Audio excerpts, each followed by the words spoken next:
I have these two parts inserted in the assembly. I want to align this part in this slot vertically, and I want this part to be at the center of this part.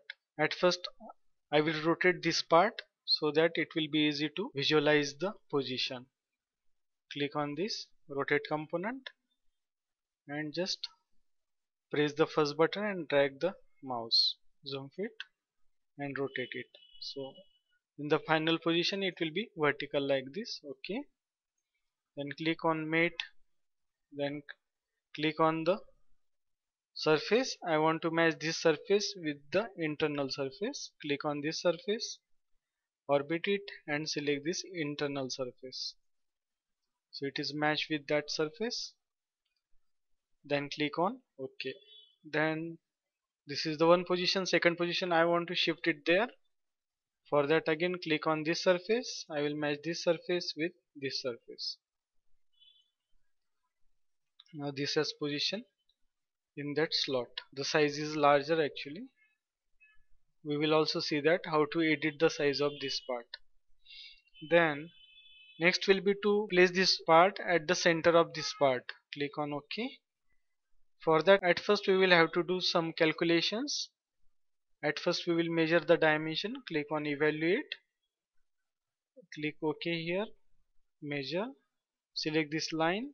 This line is of 20 length, escape, measure, and this line is of 170 length. That means 170 minus 20 is 150, and we want half of the 150, that is 75. That means gap between this surface and this surface will be 75. Click on again assembly, mate, select this surface, then select this surface. Now we want the gap of 75. Click on this dimension symbol, distance symbol, distance, then give the distance of 75, enter, then click on OK. Now this part is at the center of this part. Now to edit the width is wrong here. For that at first we will check the width here. How much is the width? Click on OK, click on evaluate, then click on measure, click on these two lines, this line and this line. The gap is 15 and the thickness of this part is measure 20.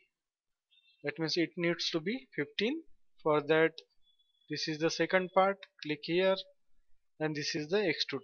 Click on the extrude and edit feature. Okay, the assembly must be saved to perform this command. Would you like to save the assembly? Yes.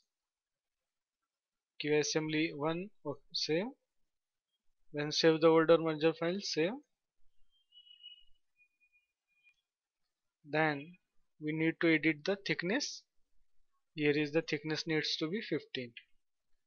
Then OK, and then to come back to assembly, click on this edit component, then click on this rebuild, and here it is properly placed and the thickness are also properly matched.